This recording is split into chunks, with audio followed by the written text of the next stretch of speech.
Okay, so check this out. Not too long ago, I was watching a video by Vincent Rhodes, and the name of the video was "The Firmament Finally Proven Creatures Caught on Tape." And he was showing these things called sprites. Now, you've probably seen sprites before. They're usually strange anomalies that you see in the clouds, much like these right here. They're little electrical discharges that you can sometimes see dancing above the top of a cloud or coming down from outside of a cloud, so forth and so on. You see what I'm saying? But in this video, Vincent was showing them bouncing off what appears to be the firmament, and I think he's right. More so, he went into something in this particular video, which I sent him an email asking for a link. He didn't get back to me before I actually found it on my own. And this is the link right here that I'm talking about. So check this out. I'll leave links to this video in the description. Check this out. This is chapter 18 of the book of Enoch. And now I know a bunch of Christians and Catholics are going to both roll their eyes saying this book was never canonized. Well, let me ask you something. I don't care what the Vatican does. I don't care if they canonize it or not, because any place that has this in their building or their house of God, I'm not listening to them. We've already figured out over the years that the Vatican is nothing more than straight up evil. This is a sculpture by Fassini, and it's called The Resurrection. And if you look at this is not Jesus coming forth through the clouds with angels behind him. This is nothing more than death and demonic, and it's coming forth out of the ground. Now, if you've read the Bible, you know that when Jesus comes, he will come from the clouds, and every eye will see him. Look at the size and the scale of this. This doesn't look anything like I am the light, the truth, or the way. This is all death. I mean, this is Jesus' head, and the first thing you notice is a demonic-looking thing right here. All of this is absolutely horrible. So I don't care if they canonized it. And as a matter of fact, the fact that they didn't canonize it leads me to lean more towards the fact that it's probably completely true. The thing that really got me this, it was Enoch describing what it looked like walking or traveling through the firmament. It said, I then surveyed the receptacles of all the winds, perceiving that they contributed to adorn the whole creation and to preserve the foundation of the earth. I surveyed the stone which supports the corners of the earth. I also beheld the four winds which bear up the earth and the firmament of heaven. And I beheld the winds occupying the exalted skies. Now, this is the one right here that really got me, and I think I actually have proof of it. So this is going to freak you out a little bit. So listen to this. Chapter 18, verse 15, the book of Enoch. Then the angel said, this is the place until the consummation of heaven and earth will be the prison of the stars and the host of heavens. The stars which roll over fire are those which transgress the commandment of God before their time arrived. For they came not in their proper season. Therefore was he offended with them, and bound them until the period of the consummation of their crimes in the secret year. Richie, what the hell are you talking about? Well, this struck me. This stuck with me. Prison of the stars. Now, do you remember this video I did? The sons of the angels of God looked upon the daughters of men and found them fair, and took of them wives, and their sons became of old great men of renown.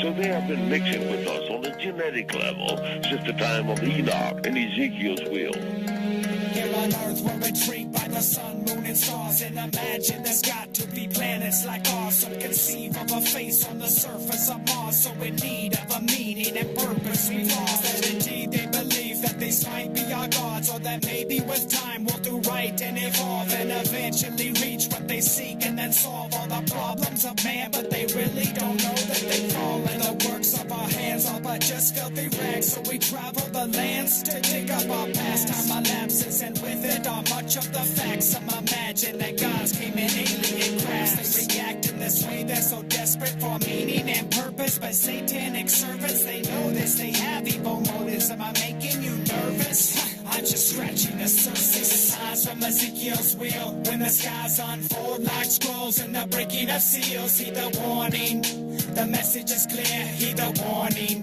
The time draws near. Okay, so that was just a little shout out to my boys from Destiny's Lab and their song Ezekiel's Wheel. I put this video up not too long ago, and it was a star that I caught in the sky with a Nikon P1000. Well, recently, while on the road, I caught numerous videos of stars, and after reading chapter 18 of the book of Enoch, it all started to make sense. Now, I've told you this before. People that have met me have seen this. This stuff all just comes to me as it comes to me. I prayed and asked for clarification, and I think this is it. Could I be wrong? Maybe, but I really don't think I am, so check this out. This is the video that I took in Death Valley, and then I got the same video in Texas. I got the same video in California. This is a star, a regular star. I'm using a Nikon P1000 on a Manfrotto tripod, and I'm zoomed in on the star, and the star is moving. This is on a tripod. I'm not holding this by hand. This is on a tripod. This is what a star looks like when you zoom in on it, and you can watch it dance around, so forth and so on, but I want to show you the difference. If it ever comes back, there it is. You see that right there? You see what it just did? That. Watch. See that? This is on a tripod. These aren't suns that are millions and millions of light years away. These are exactly what the Bible, whether it was canonized or not, told us they were. That's an angel. Those are luminaries. Now, I'm showing you this because it looks a lot different from what we were calling Ezekiel's wheel, correct? A lot different. This is the thing that I caught in Massachusetts. There wasn't a lot of light pollution around, and we were looking at it, and I mean, that's it. That's it. Once again, Nikon P1000 on a Manfrotto tripod set up. This thing is flashing on and off, moving around, but notice the wheel or the bars or the prison of the stars. The prison of the stars. Now, if you read this, this is the book of Enoch. This is not nothing. Enoch was good. Enoch didn't die. God took Enoch. Do you see what I'm saying? If you read through all of this, and it isn't very much, it explains things, okay? Every once in a while, I get a video from somebody, email from somebody saying, Richie, stop talking about this flat earth. Well, here's the deal. Go back in my videos. I started coming out with the flat earth about 3 years ago, and I started talking about it more and more because I started proving it to myself. Other people have put up really good videos. Rob Skeeb has explained certain things. NASA lied. NASA lied about everything. They can't go to the moon. The moon isn't something that you can land on. So there's that.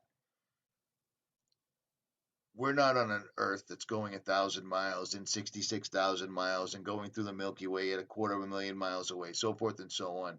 The sun and moon are local. The sun and moon are lights. And I've proven this to myself, and I'm going to prove it to you for the most part. I spend a lot of time watching these things. A lot of time. This is back from November. And that's a light.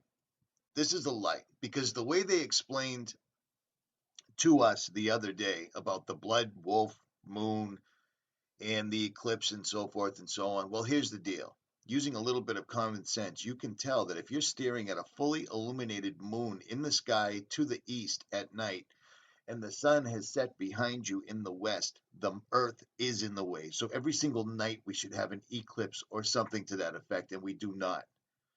Okay, this isn't the best footage in the world, but it clearly shows that the moon is an illuminated object. Look at that.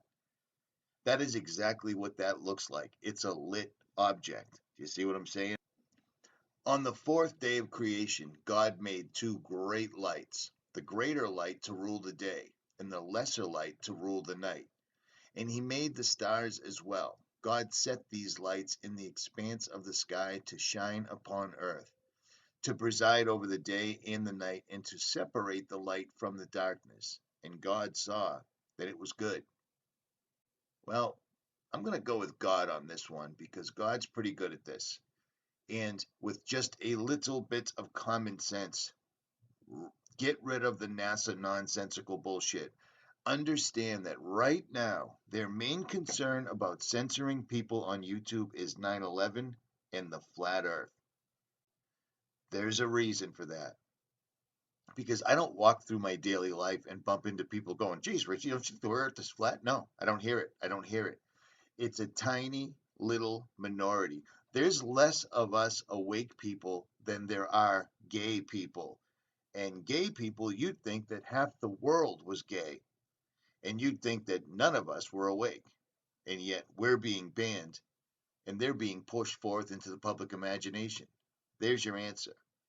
If the moon is to my east and the sun has set behind me to the point where I can no longer see it, there is no way it's illuminating this moon. Do you see what I'm saying? And there's plenty of evidence out there everywhere. But let's go back to this again. Stars are a prison, and I think they're right. Now make sure you watch this in 4K. This is the first little fella that I zoomed in on. Again, it's on a tripod.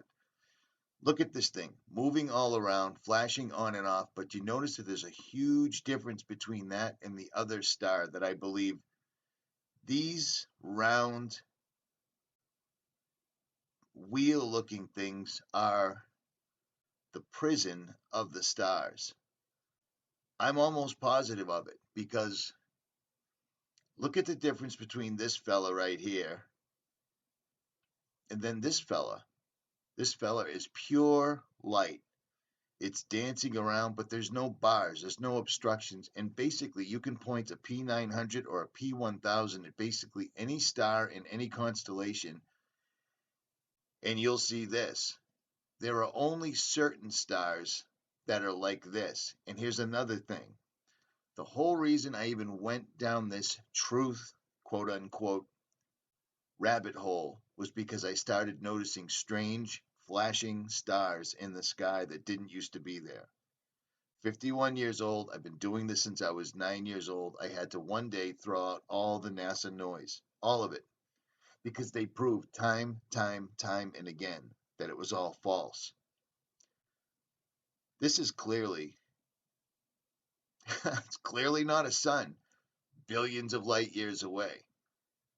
Do you see the difference between that? It seems to have some sort of bars, some sort of restrictions on it that this one does not have.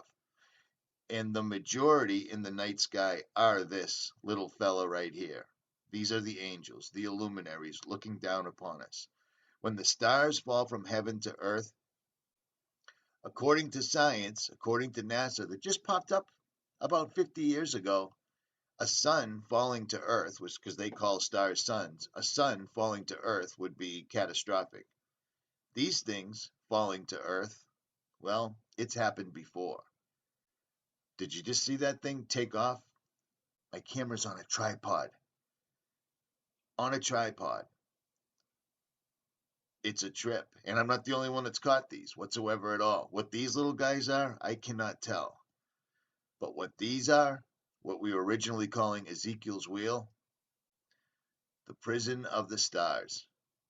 The stars will roll over fire, are those which transgressed the commandment of God before their time arrived. For they came not in their proper season. Therefore was he offended with them, and bound them until the period of the consummation of the crimes in the secret year, which no man knows. That's a bound star. This is not. These are the ones that caught my eye. This did not. These little fellas, I don't know what they are, but I find it strange that these colors are the same colors used in a pixel to make up all the colors that you see in a scrying mirror, in a black mirror, in an iPad, iPhone, laptop, computer, everything else, digital television. These are up there as well.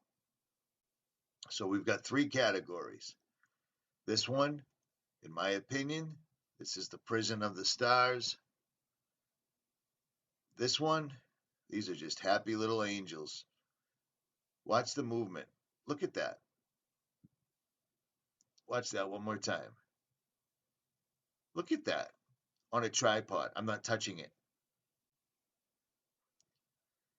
And these are the things that originally caught my eye. Watch this in 4K. This is good quality, even though it may not seem like this, but this is really, really far away. That's what I start looking at. And zoom in, zoom in, zoom in. Well, it's out of focus. Nope, it's not out of focus. It's a trip. At any rate, the fact that the Vatican didn't canonize this, well, I imagine they wouldn't, because the Vatican knew that they were going to start promising to, stuff like this. You know what I'm saying? Oh, come on, man, get out of here. As soon as he takes over by force the Vatican, now it's under Jesuit rule, he comes out and says, hey, of course, who are we to close doors? Or, like Sergio Bertolucci says, to open them. Do you see what I'm saying? Does it all make sense? At any rate, like, share, subscribe, or don't. But YouTube is taking us all down. It's almost over. Before they can do anything, they have to shut us all up. So there are various other ways to follow me in the description. I suggest you do that. Or don't. Richie from Boston. This is crazy because these words are showing up. And what have I been telling you the entire time? Besides, learn how to put on the full armor of God. I've been telling you that there will be signs in the sun, moon, and stars. And that's what I spend almost all my time looking at. And you should too. I'm out.